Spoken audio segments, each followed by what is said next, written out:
Painted application ધોરણ 6 થી 12ના વિદ્યાર્થીઓ માટે અપડેટ થઈ ચૂકી છે. આ એપ્લિકેશનમાં શું છે? બધા જ વિષયના વિડીયોઝ છે. ગુજરાતની બેસ્ટ ફેકલ્ટી દ્વારા લાઈવ લેક્ચર્સ છે. આઈએમપી પ્રશ્ન છે, ટેસ્ટ સિરીઝ છે અને ગુજરાતના તમામ વિદ્યાર્થીઓ સાથે તમે તમારી કમ્પેરિઝન કરી શકો છો.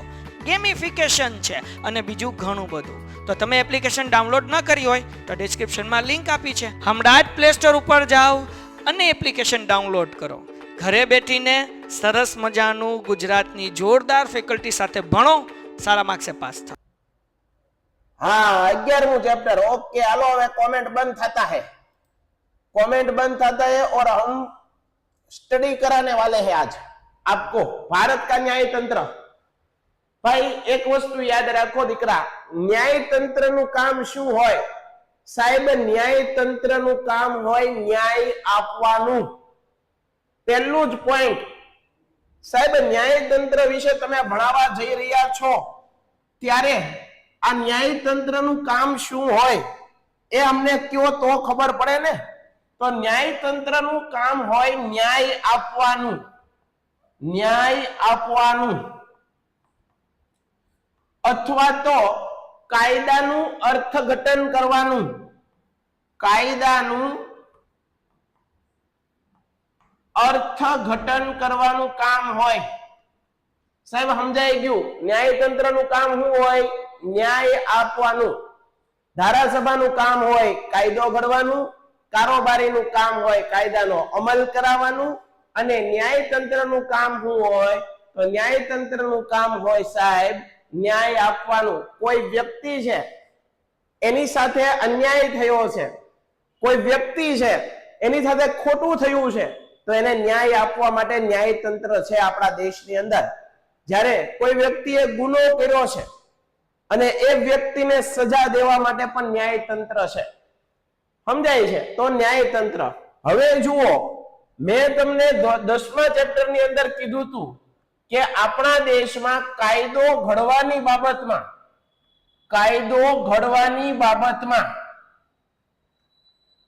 કાયદો ઘડવાની બાબતમાં સૌથી વધારે શક્તિ, સૌથી વધુ શક્તિ કોની પાસે છે? જવાબ તમારો જોઈએ મને. અને ન્યાય આપવાની બાબતમાં, ન્યાય આપવાની બાબતમાં સૌથી વધારે શક્તિ કોની પાસે છે? આ બેયના જવાબ હું તમને પૂછું છું. ચાલો આપો, પછી હું આપું. બધાની કોમેન્ટ હું વાંચું છું. કાયદો ઘડવાની બાબતમાં શક્તિ કોની આગળ છે? મોટા ભાગના કહે છે. હાલો, વેરી ગુડ. ચાલો, તો એનો મતલબ એમ છે કે તમને મેં ભણાવ્યું એ તમને આવડ્યું, તમને યાદ રહી ગયું. મેં તમને કીધું હતું કે કાયદો ઘડવાની બાબતમાં સૌથી ઉપર કોણ હોય? સંસદ. સંસદથી ઉપર કોઈ છે જ નહીં આપણા દેશમાં. તો કાયદો ઘડવાની બાબતમાં સૌથી વધારે સત્તા કોની આગળ છે? સંસદ. એનાથી ઉપર કોઈ નથી. પણ સાહેબ ન્યાય આપવાની બાબતમાં સૌથી વધારે કોણ આગળ છે? Supreme court. કઈ કોર્ટ? Supreme court. સાહેબ ન્યાય આપવાની બાબતમાં સુપ્રીમ કોર્ટ સૌથી વધારે શક્તિશાળી છે. સુપ્રીમ કોર્ટ થી ઉપર બીજી કોઈ અદાલત છે જ નહીં. મોટામાં મોટી પહેલા નંબરની અદાલત એટલે સુપ્રીમ કોર્ટ. તમને કોઈ જગ્યાએ ન્યાય ન મળે તો સુપ્રીમ કોર્ટમાં તો મળી જ જાય. સાચો વ્યક્તિ હોય તો ન્યાય મળી જ જાય. બરાબર? હાલો સાહેબ, સમજાઈ ગયું. આપણે ન્યાય તંત્ર વિશે આજ વાત કરવી છે. ભારતનું ન્યાય તંત્ર કેવું છે એના વિશે વાત કરીએ. બહુ મજાનું ચેપ્ટર છે. હવે તમને સમજાવવા મળશે. જુઓ, અહીંયા ધ્યાન આપો. જુઓ, સંઘ સરકાર. સાહેબ સંઘ સરકાર એટલે કોણ? કેન્દ્ર સરકાર. કેન્દ્ર સરકારના બે અંગો ભણી ગયા. ધારાસભા અને કારોબારીનો આપણે અભ્યાસ કરી ગયા. કયા ચેપ્ટરમાં? 10મા ચેપ્ટરમાં. આ 10મા ચેપ્ટરની અંદર ધારાસભા જોઈ લીધું, કારોબારી જોઈ લીધું. સમજાય છે? પણ આ ચેપ્ટરની અંદર જોવાના છે ન્યાય તંત્ર. આ ચેપ્ટરમાં છે એના વિશે ભણવાનું છે, ન્યાય તંત્ર વિશે ભણવાનું છે. આપણું ન્યાય તંત્ર છે એ સ્વતંત્ર છે, નિષ્પક્ષ છે, સળંગ છે અને એક સૂત્રીય છે. સાંભળજો ભાઈ, બધા લોકો ધ્યાનથી સાંભળજો.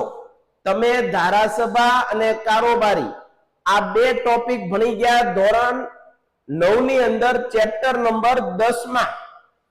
અહીંયા તમારે ભણવાનું છે ન્યાયતંત્ર. સાહેબ ન્યાયતંત્રની વિશિષ્ટતા શું? તો આપણું ન્યાયતંત્ર છે એ નિષ્પક્ષ છે. સાહેબ નિષ્પક્ષનો મતલબ શું થાય?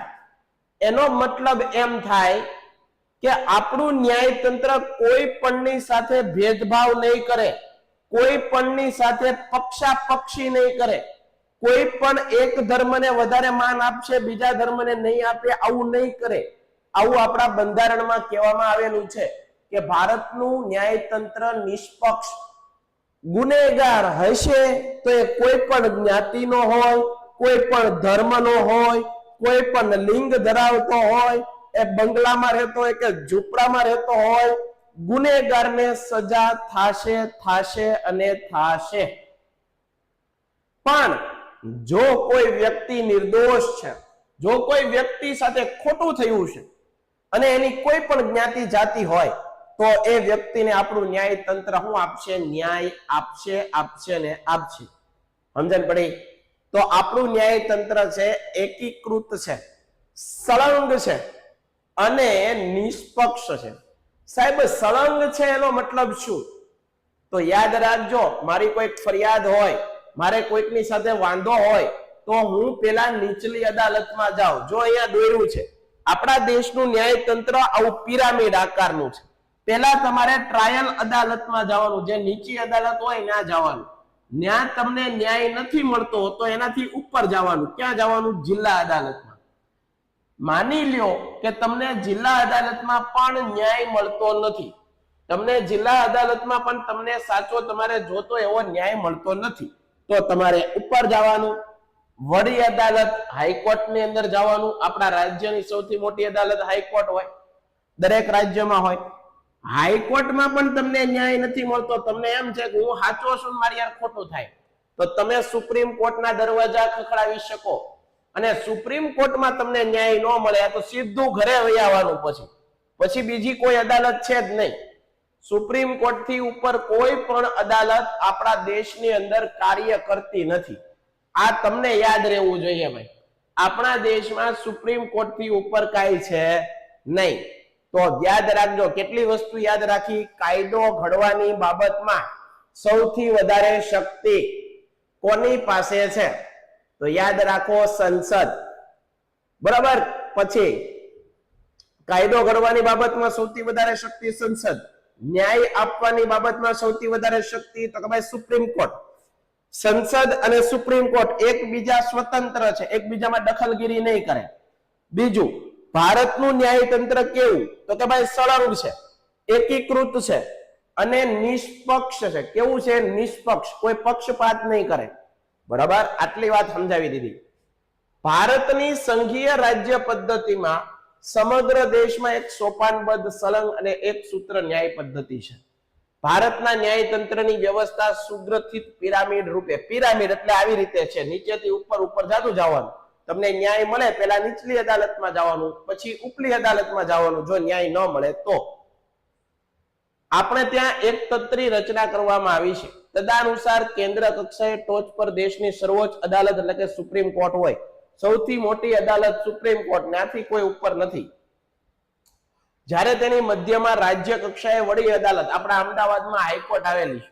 આપણે જો હાઈકોર્ટમાં જવાનું પેલા, બરાબર, હાઈકોર્ટમાં ન્યાય ન મળે તો સુપ્રીમ કોર્ટમાં. તેના તાબા હેઠળ જિલ્લા કક્ષાએ અને તાબા કક્ષાએ સ્થાનિક અદાલતો અને તાબા હેઠળની વિશિષ્ટ અદાલતો, ટ્રાયલ કોર્ટ ઉપરાંત જુદા જુદા હેતુઓ માટે રચવામાં આવેલી ટ્રિબ્યુનલો આવેલી હોય છે. આગળ વધીએ. ન્યાયતંત્રનું મહત્વ શું? સાહેબ ન્યાયતંત્રનું શું મહત્વ? આ ન્યાયતંત્રનું કામ શું? તો એ વાત કરીએ તો કે ભાઈ ભારતમાં નાગરિકોના હકોના રક્ષણ અને જતન કરવા માટે, સાંભળજો શું કીધું?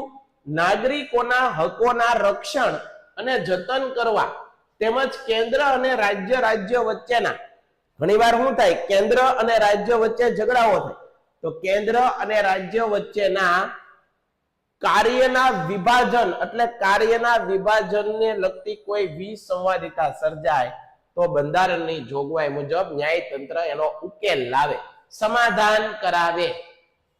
ન્યાય હોય તો ન્યાય કરે અને કોઈકની સાથે અન્યાય થતો હોય તો એ વ્યક્તિને સજા આપે. હાલો, બંધારણની સર્વોપરિતા અસર ન થાય તેથી કોઈ કાયદાની કલમ, જોગવાઈઓ, બંધારણીય સુસંગતતા તપાસવા માટે એના અર્થઘટન કરવા ન્યાયતંત્ર એક મહત્વનું અંગ છે. ન્યાયતંત્ર કેવું અંગ છે? મહત્વનું. ધારાસભા કારોબારી દ્વારા, સાંભળજો, ધારાસભા અને કારોબારી દ્વારા બંધારણીય મર્યાદાનું ઉલ્લંઘન ન થાય તો તેની ચકાસણી કરવા દેશમાં એક સ્વતંત્ર, તટસ્થ, જો ભાઈ ત્યાં કોઈનું હાલે નહીં, ન્યાયતંત્રમાં કોઈનું હાલે નહીં, કોઈની લાગવગ હાલશે નહીં, બરોબર? જે ન્યાય હશે એ જ થશે.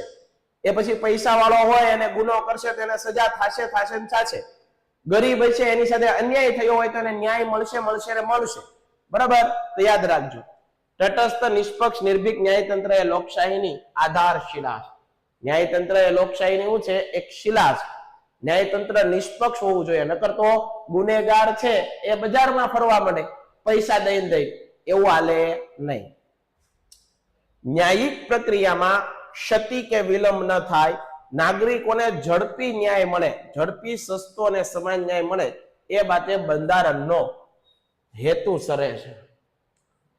કારોબારી અને સજાગ ધારાસભા હોય ત્યાં નાગરિક સક્રિય રહે એ હર હંમેશ જરૂરી છે.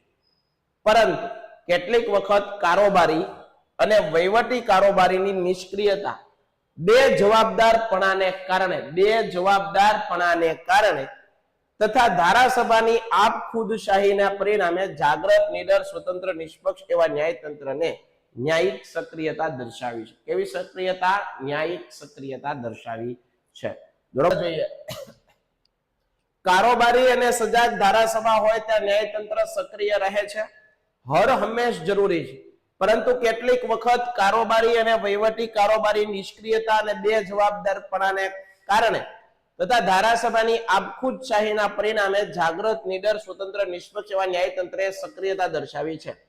આગળ જોઈએ, સર્વોચ્ચ અદાલત એટલે કે સુપ્રીમ કોર્ટ વિશે વાત કરવી છે. આપણે કોના વિશે વાત કરવી છે? સર્વોચ્ચ અદાલત. આપણા દેશની સૌથી મોટી અદાલત છે સર્વોચ્ચ અદાલત, એના વિશે વાત કરવી છે. સુપ્રીમ કોર્ટ વિશે બેટા વાત કરવી છે. અહીંયા ધ્યાન આપજો તો સમજાય, નકર કાંઈ નહીં સમજાય. ઓલા બે જણા હાથ ઊંચા કર્યા છે, હાથ મૂકી ગયો અને અહીંયા ભણવામાં ધ્યાન આપો. હવે જ્યારે પ્રશ્ન પૂછું ને ત્યારે મને જવાબ પૂછી લેજો, બરાબર? અત્યારે જો આ ધ્યાન આપો અહીંયા. શરૂઆત તો આ વસ્તુ છે, ન્યાયતંત્ર વિશે તમને ખબર હોવી પડે. હવે આ ભાઈ એક હાથ ઊંચા કરીને ઉભો છે ક્યારનો, એને આપણે પ્રશ્ન પૂછી જોઈએ શું પ્રોબ્લેમ છે ભાઈ. સર્વોચ્ચ અદાલત એટલે કે સુપ્રીમ કોર્ટ. દેશના ન્યાયતંત્રમાં સૌથી ટોચના સ્થાને સર્વોચ્ચ અદાલત આવે. તમને અહીંયા કહી દીધું, સૌથી મોટી અદાલત કઈ? Supreme court. સૌથી ઊંચામાં ઊંચી અદાલત કઈ? Supreme court. સુપ્રીમ કોર્ટ ન્યાય આપી દે એકવાર, પછી એને કોઈ વિરોધ કરી શકે? ન કરી શકે. રાષ્ટ્રપતિ વિરોધ કરી શકે? કોઈ નો વિરોધ કરી શકે. સુપ્રીમ કોર્ટના નિર્ણય બધાએ માનવો ફરજિયાત છે, બરોબર? તો જ એને ઊંચી કોર્ટ કહેવાય, મોટી કોર્ટ કહેવાય. સમજાય છે? ઓકે, એક જ મિનિટ હો. હવે આ બે માણસને હું પેલા પ્રશ્નના જવાબ આપી દઉં. પટેલ દક્ષભાઈ, ક્યારના આંગળી ઊંચી કરીને બેઠા છો ભાઈ, તમે મને ભણાવવા નથી દેતા, એવું થાય છે. બોલો દક્ષભાઈ, જે પ્રશ્ન હોય બેટા પૂછી લે, બધા પૂછી લે. હાલ. હેલો સાહેબ. હા બસ, બધા પ્રશ્ન પૂછી લે બેટા. સુપ્રીમ કોર્ટમાં કેટલા જજ હોય? સુપ્રીમ કોર્ટમાં એની પેનલ હોય બેટા, પેનલ હોય. એક જજ નિર્ણય નો લે, ઘણા બધા જજ બેઠા હોય, એની પેનલ હોય. મુખ્ય એક સુપ્રીમ કોર્ટના જજ હોય અને બાકીના બીજા 13 બીજા હોય. હાલો અહીંયા ધ્યાન આપો. સંઘ સરકાર એટલે કેન્દ્ર સરકાર કહેવાય. એને શું કહેવાય? કેન્દ્ર સરકાર. બરાબર? અહીંયા ધ્યાન. તો દેશની સૌથી મોટી ટોચની અદાલત છે એને સુપ્રીમ કોર્ટ, સર્વોચ્ચ અદાલત કહેવાય. ભારતીય બંધારણ મુજબ દેશની સર્વોચ્ચ, સૌથી વધારે ન્યાય આપનારી મોટી સંસ્થા છે સુપ્રીમ કોર્ટ. આ સુપ્રીમ કોર્ટ ક્યાં આવેલી છે? દિલ્હીની અંદર આવેલી છે. ક્યાં આવી છે? દિલ્હીની અંદર. ભારતની સુપ્રીમ કોર્ટ ક્યાં આવેલી છે? બરાબર, ભારતની સુપ્રીમ કોર્ટ ક્યાં આવેલી છે? દિલ્હી ખાતે આવેલી છે. ભારતમાં આવેલી તમામ દીવાની અને ફોજદારી કોર્ટોએ સર્વોચ્ચ અદાલતના તાબા હેઠળ કામ કરવાનું. ટૂંકમાં સર્વોચ્ચ અદાલત છે કેપ્ટન છે. જેટલી પણ ભારતની અંદર નાની અદાલતો આવેલી છે એ બધી અદાલતોનો સુપ્રીમ કોર્ટ કેપ્ટન કોણ? સર્વોચ્ચ અદાલત. સર્વોચ્ચ અદાલત જે કે એમ કરવું પડે આ બધી અદાલતોને. જો એમ ન કરે તો હાલે નહીં. સમજાય છે? બધી નાની અદાલતોની ઉપર મોટી હેડ અદાલત કઈ? Supreme court. સર્વોચ્ચ અદાલતમાં કેટલા ન્યાયમૂર્તિ હોય? જુઓ, ઉમદેવાળા ભાઈએ કીધું કે સર્વોચ્ચ અદાલતમાં એક મુખ્ય હોય અને એની ઉપરાંત 28 જેટલા બીજા ન્યાયાધીશો હોય. એક મુખ્ય અને બીજા 28, એની આખી ટીમ હોય. રાષ્ટ્રપતિ સર્વોચ્ચ અદાલતના ન્યાયાધીશની નિમણૂક કરે. આ સર્વોચ્ચ અદાલતના ન્યાયાધીશ હોય જેના જજ, એને નિમણૂક કોણ કરે? એને કોણ બનાવે? તો રાષ્ટ્રપતિ એની નિમણૂક કરે. કોણ કરે નિમણૂક? જો આયા ધ્યાન આપો. દેશની સૌથી મોટી અદાલત કઈ? Supreme court. આ સુપ્રીમ કોર્ટ ક્યાં આવેલી છે? દિલ્હી. સુપ્રીમ કોર્ટની અંદર કેટલા જજ હોય? એક મુખ્ય અને બાકીના 28 બીજા. એની નિમણૂક કોણ કરે? રાષ્ટ્રપતિ. હાલો સાહેબ, આવડી ગયું. ભારતની બધી અદાલતોની કેપ્ટન કોણ? Supreme court. બધી અદાલતોની સરદાર કોણ? Supreme court. સુપ્રીમ કોર્ટ થી ઉપર બીજી કોઈ અદાલત છે? નથી. સુપ્રીમ કોર્ટને કોઈ પડકારી શકે? ન પડકારી શકે. સુપ્રીમ કોર્ટના ન્યાયનો કોઈ વિરોધ કરી શકે? ન કરી શકે. જો રાષ્ટ્રપતિને એમ લાગે કે સર્વોચ્ચ અદાલતના ન્યાયિક કાર્યનો બોજો વધી ગયો છે તો તેઓ બીજા બંધારણીય સત્તા મુજબ એડહોક ન્યાયાધીશની નિમણૂક કરે. એનો મતલબ એમ કે ભારતની અંદર સુપ્રીમ કોર્ટના ન્યાયાધીશો છે તે એક અને બીજા 28, એ બધાથી કામ ન પૂરું થતું હોય તો રાષ્ટ્રપતિ બીજા વધારાના ન્યાયાધીશોની પણ નિમણૂક કરી શકે કામ જલ્દી કરવા માટે. એને એડહોક ન્યાયાધીશ કહેવાય. બરાબર. સર્વોચ્ચ અદાલતના વરિષ્ઠ ન્યાયાધીશોની નિમણૂક શ્રેય એટલે કે સિનિયોરિટીના આધારે થાય. સૌથી વધારે અનુભવી હોય, સૌથી વધારે સિનિયર હોય એવા લોકોને જજ બનાવવામાં આવે. કારણ કે આ નાની મોટી વાત નથી. મોટા મોટા નિર્ણયો આપવાના હોય, મોટા મોટા કાયદાઓના નિર્ણયો હોય. એટલે અણસમજુ માણસ હોય, જેને સમજણ નથી, એવા માણસને કઈ સુપ્રીમ કોર્ટના જજ બનાવાય નહીં. તો ખોટા નિર્ણય લઈ લે અને દેશ પાછો ફરી જાય. એવું ન થાય. તો જે અનુભવી હોય એને ન્યાયાધીશ બનાવવાના. ન્યાયમૂર્તિ સિવાય અન્ય ન્યાયાધીશની નિમણૂક મુખ્ય ન્યાયમૂર્તિ અને વરિષ્ઠ ન્યાયાધીશો સાથે હંમેશા ચર્ચા વિચારણા કરી અને કરવામાં આવે. વાતચીત કરીને ન્યાયાધીશોની નિમણૂક કરવામાં આવે.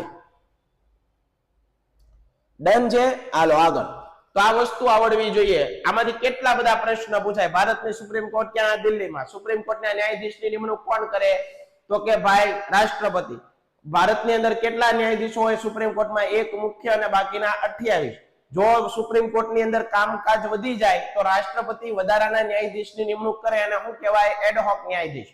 બરોબર. ભારતની તમામ કોર્ટ હોય એની મુખ્ય કચેરી કોર્ટ કહે તો સુપ્રીમ કોર્ટ. સુપ્રીમ કોર્ટનો નિર્ણયને કોઈ વિરોધ કરી શકે નહીં, પડકારી શકે નહીં, એનો કોઈ ઉલ્લંઘન ન કરી શકે. આગળ. હવે સર્વોચ્ચ અદાલતનો ન્યાયાધીશ બનવું છે. દાખલા તરીકે કોઈ વ્યક્તિ છે એને જજ બનવું છે, સુપ્રીમ કોર્ટનો જજ બનવું છે. તો સુપ્રીમ કોર્ટના જજ બનવા માટે તમારી અંદર એલિજિબિલિટી હોવી જોઈએ, તમારી અંદર લાયકાત હોવી જોઈએ, તમારી આગળ પાત્રતા હોવી જોઈએ કે મારે સુપ્રીમ કોર્ટનો જજ બનવું છે તો મારામાં લાયકાત કઈ? બરોબર. સુપ્રીમ કોર્ટનો જજ કોણ બની શકે? સુપ્રીમ કોર્ટના જજ બનવા માટે આપણામાં અંદર કઈ લાયકાત હોવી જોઈએ એ તમને ખબર હોવી જોઈએ. પહેલી જ લાયકાત, ભારતનો નાગરિક હોય સુપ્રીમ કોર્ટનો જજ બને. વિદેશી નાગરિક સુપ્રીમ કોર્ટનો જજ ન બની શકે. બીજું, માનસિક રીતે સ્વસ્થ માણસ હોય. બરોબર. શારીરિક અને માનસિક રીતે કેવો હોવો જોઈએ? સ્વસ્થ માણસ હોય એ બની શકે સુપ્રીમ કોર્ટનો જજ. અસ્થિર મગજનો માણસ, અસ્થિર મગજનો માણસ સુપ્રીમ કોર્ટનો જજ ન બનાવાય, ખોટા નિર્ણય આવી જાય. ભારતનો નાગરિક હોવી જોઈએ. ભારતની કોઈ પણ હાઈકોર્ટની અંદર, ભારતની કોઈ પણ વડી અદાલત એટલે કે હાઈકોર્ટની અંદર ઓછામાં ઓછા 5 વર્ષ સુધી એને જજની નોકરી કરેલી હોવી જોઈએ. 5 વર્ષ સુધી એને સેવા. પેન્ટેડ એપ્લિકેશન ધોરણ 6 થી 12ના વિદ્યાર્થીઓ માટે અપડેટ થઈ ચૂકી છે. આ એપ્લિકેશનમાં શું છે? બધા જ વિષયના વિડીયોઝ છે. ગુજરાતની બેસ્ટ ફેકલ્ટી દ્વારા લાઈવ લેક્ચર્સ છે. આઈએમપી પ્રશ્ન છે, ટેસ્ટ સિરીઝ છે અને ગુજરાતના તમામ વિદ્યાર્થીઓ સાથે તમે તમારી કમ્પેરિઝન કરી શકો છો. ગેમિફિકેશન છે અને બીજું ઘણું બધું. તો તમે એપ્લિકેશન ડાઉનલોડ ન કરી હોય તો ડિસ્ક્રિપ્શનમાં લિંક આપી છે. હમણાં જ પ્લે સ્ટોર ઉપર જાઓ અને એપ્લિકેશન ડાઉનલોડ કરો. ઘરે બેઠીને સરસ મજાનું ગુજરાતની જોરદાર ફેકલ્ટી સાથે ભણો, સારા માર્ક્સે પાસ થાઓ. બજાવેલી અનુભવ હોવો જોઈએ. અનુભવ 5 વર્ષ સુધી સેવા બજાવી હોય અથવા કોઈ પણ વડી અદાલતમાં ઓછામાં ઓછા 10 વર્ષ સુધી વકીલાત કરી હોય, હાઈકોર્ટની અંદર 10 વર્ષ સુધી વકીલાત કરી હોય એવો વ્યક્તિ સુપ્રીમ કોર્ટનો જજ બની શકે. રાષ્ટ્રપતિના મત મુજબ નામાંકિત ન્યાયવિદ અને પ્રસિદ્ધ કાયદાનો જાણકાર હોવો જોઈએ. ભાઈ, સુપ્રીમ કોર્ટ આખા દેશની મોટા મોટી અદાલત, ત્યાં કોઈ નાના મોટા કેસ ન આવે, મોટા મોટા કેસ આવે અને સુપ્રીમ કોર્ટનો જજ કાયદા ન જાણતો હોય તો ખોટા નિર્ણય લેવાઈ જાય, બરોબર. નિર્દોષ વ્યક્તિને સજા થઈ જાય અને ગુનેગાર હોય એ બહાર ફરવા માંડે, એવું તો હાલે નહીં. તો આપણા દેશની અંદર સુપ્રીમ કોર્ટનો જજ કેવો હોવો જોઈએ? કાયદાનો જાણકાર હોવો જોઈએ, એ કાયદા શાસ્ત્રી હોવો જોઈએ, એનો કાયદાનો તજજ્ઞ હોવો જોઈએ, કાયદાનો નિષ્ણાંત હોવો જોઈએ, બરોબર. કાયદો જાણતો હોય એવો. તે વ્યક્તિ 65 વર્ષ કે તે કરતા વધુ ઉંમર ધરાવતી ન હોવી જોઈએ. 65 વર્ષથી વધારે ઉંમરનો વ્યક્તિને સુપ્રીમ કોર્ટનો જજ ન બનાવાય. આમ સર્વોચ્ચ અદાલતના ન્યાયમૂર્તિની નિવૃત્તિ વય 65 વર્ષની છે. 65 વર્ષે એને નિવૃત્તિ આપી દેવાની છે. 65 વર્ષથી વધારે ઉંમર હોવી જોઈએ નહીં. ત્યાં સુધી તે હોદ્દામાં રહી શકે. કોઈ પણ સુપ્રીમ કોર્ટનો જજ જેને બનવું છે 65 વર્ષ સુધી રહી શકે. બાકી એનાથી વધારે ઉંમરના વ્યક્તિ છે એને સુપ્રીમ કોર્ટનો જજ રહેવા દેવામાં આવે નહીં, એને નિવૃત્તિ આપી દેવામાં આવે. એની જગ્યાએ પછી બીજા લોકોની નિમણૂક થાય, રાષ્ટ્રપતિ એની નિમણૂક કરે. ડન છે, આટલી વસ્તુ ક્લિયર. ઓકે, આગળ. હવે સમય અવધિ. સાહેબ, સમય અવધિ એટલે શું? સમય અવધિ એટલે કેટલા સમય સુધી સુપ્રીમ કોર્ટનો જજ રહી શકે. દાખલા તરીકે મને સુપ્રીમ કોર્ટનો જજ બનાવ્યો હોય તો હું કેટલા સમય સુધી નોકરી ઉપર રહી શકું, કેટલા સમય સુધી જજ રહી શકું, એને સમય અવધિ કહેવાય. સર્વોચ્ચ અદાલતના ન્યાયાધીશની નિવૃત્તિની વય 65 વર્ષ નિર્ધારિત કરવામાં આવી. 65 વર્ષ નક્કી કરવામાં આવ્યા. 65 વર્ષથી વધારે ઉંમર નથી રાખવાની. 65 વર્ષે નિવૃત્તિ લઈ લેવાની છે. જોકે સંસદમાં તેમાં કાયદો પસાર કરે, સંસદ જો એનો કાયદો પસાર કરે કે ભાઈ 65 વર્ષની જગ્યાએ કઈક ફેરફાર કરો, તો કાયદો ઘડી અને એમાં ફેરફાર કરી શકે. નિવૃત્તિ બાદ તે કોઈ પણ અદાલતમાં વકીલાત ન કરી શકે. સુપ્રીમ કોર્ટનો જજ, સાંભળજો, સુપ્રીમ કોર્ટનો જજ એકવાર નિવૃત્ત થઈ ગયો, દાખલા તરીકે હું સુપ્રીમ કોર્ટનો જજ છું, મારી ઉંમર 65 વર્ષથી ઉપર થઈ ગઈ એટલે મેં નિવૃત્તિ લઈ લીધી, મારે નિવૃત્તિ લઈ લેવાની. મારી જગ્યાએ બીજો કોઈ આવી ગયો, હવે હું તો નવરો થઈ ગયો, તો હું કોઈ બીજી અદાલતમાં નોકરી કરી શકું? બીજી અદાલતમાં વકીલાત કરી શકે નહીં. બીજી અદાલતમાં સુપ્રીમ કોર્ટનો જજ વકીલાત કરી શકે નહીં, યાદ રાખજો. પરંતુ અસાધારણ સંજોગમાં કે પ્રસંગોમાં તપાસ માટે, પરંતુ સરકારને જરૂર પડે અને એના અનુભવની જરૂર પડે તો એ કોઈ અસાધારણ તપાસ પંચમાં કામગીરી સરકાર કે તો કરી શકે. તેઓ નિવૃત્તિ મુક્ત પહેલા પોતાની ફરજો અદા કરવામાં શક્તિમાન હોય તો સ્વેચ્છાએ લેખિત રાજીનામું રાષ્ટ્રપતિને આપી દેવું. સુપ્રીમ કોર્ટનો જજ, માની લો કે 65 વર્ષ પહેલા, દાખલા તરીકે મારા 45 વર્ષ થયા, મારે સુપ્રીમ કોર્ટના જજ નથી રહેવું, તો મારે રાષ્ટ્રપતિને લેખિતમાં આપવું પડે કે ભાઈ હું આ પદ પર રહેવા માંગતો નથી, તો રાષ્ટ્રપતિને કહી અને રાજીનામું દઈ દેવાનું, એટલે બીજા કોઈક રાષ્ટ્રપતિ નિમણૂક કરી દે. પરંતુ પોતાની અયોગ્યતા સાબિત થવાથી ગેરવર્તણૂક અને બિનકાર્યક્ષમતાને કારણે પદ પરથી દૂર કરવાના સંજોગોમાં તેમજ બંધારણીય મર્યાદાનો ભંગ કરવાના કારણસર ગંભીર ગેરરીતે ભ્રષ્ટાચાર આચરવાના આક્ષેપસર તેની સામે સંસદમાં મહાભિયોગ કરવામાં આવે. સુપ્રીમ કોર્ટના જજ જ્યારે પોતાનું કાર્ય, મહાભિયોગ એટલે શું યાદ રાખજો, મહાભિયોગ શબ્દ સમજાવો.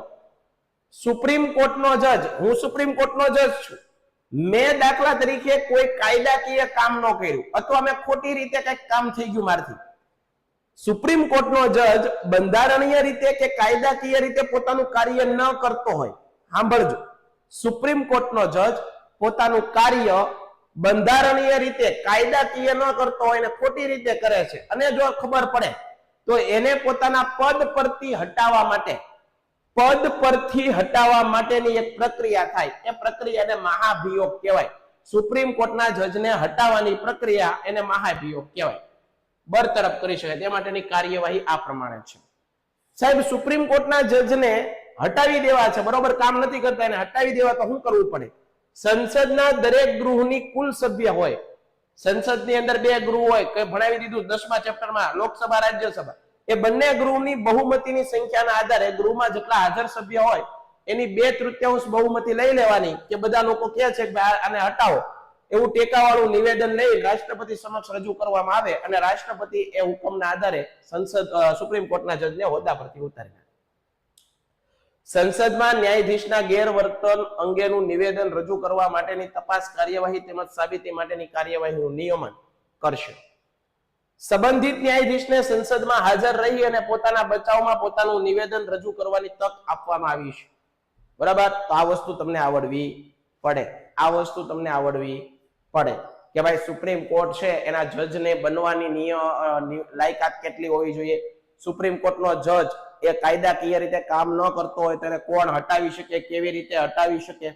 સુપ્રીમ કોર્ટના જજ છે એની સમયાવધિ કેટલી, તો ભાઈ 65 વર્ષથી ઉપર સુપ્રીમ કોર્ટનો જજ ન રહી શકે. બરાબર? આ બધી વસ્તુ યાદ રહેવી જોઈએ. તો આ બધું તમને યાદ આવવું જોઈએ. આગળ, સર્વોચ્ચ અદાલતના ન્યાયમૂર્તિઓની હોદ્દો ગ્રહણ કરતા પહેલા રાષ્ટ્રપતિ શપથ લેવડાવે. જો ભાઈ જે વ્યક્તિની નિમણૂક રાષ્ટ્રપતિ કરે, સાંભળજો, જે વ્યક્તિની નિમણૂક રાષ્ટ્રપતિ કરે એને શપથ કોણ લેવડાવે? એને શપથ કોણ લેવડાવે? તો કે ભાઈ રાષ્ટ્રપતિ. જેની નિમણૂક કરે એ એને શપથ લેવડાવે. પોતાનું પદ બરોબર કરશું, ઈમાનદારીથી કરશું, અમે સાચા નિર્ણય આપશું, કોઈ વ્યક્તિ સાથે અન્યાય નહીં કરીએ, આવા શપથ. બરાબર? બંધારણમાં વફાદાર રહેવાના શપથ લેવડાવે. તેઓએ પ્રતિજ્ઞા પત્ર, બરોબર, રાષ્ટ્રપતિ ગુપ્તતાના શપથ લેવડાવે.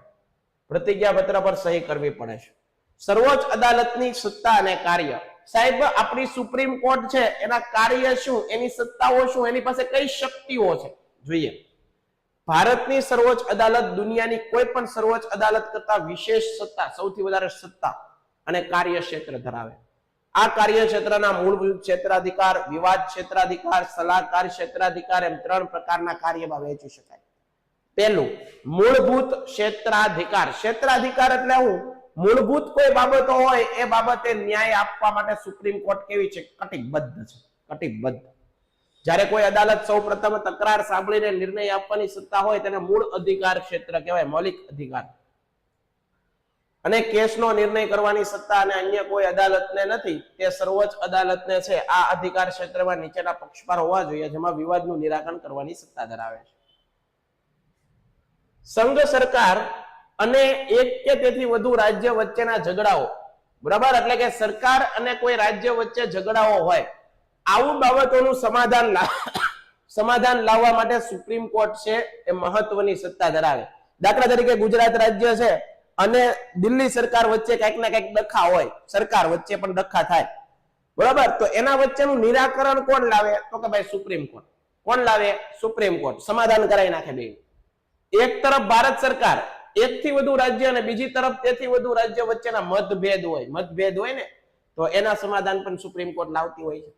2 કે વધુ રાજ્યો વચ્ચેની, એટલે કે રાજ્યો વચ્ચેના ઝઘડાઓ, દાખલા તરીકે ગુજરાત ને રાજસ્થાન વચ્ચે કંઈક મતભેદ થયા હોય, ડખા થયા હોય, તો એવી બાબતોને પણ સમાધાન કરવા માટે સુપ્રીમ કોર્ટ કામ કરતી હોય છે.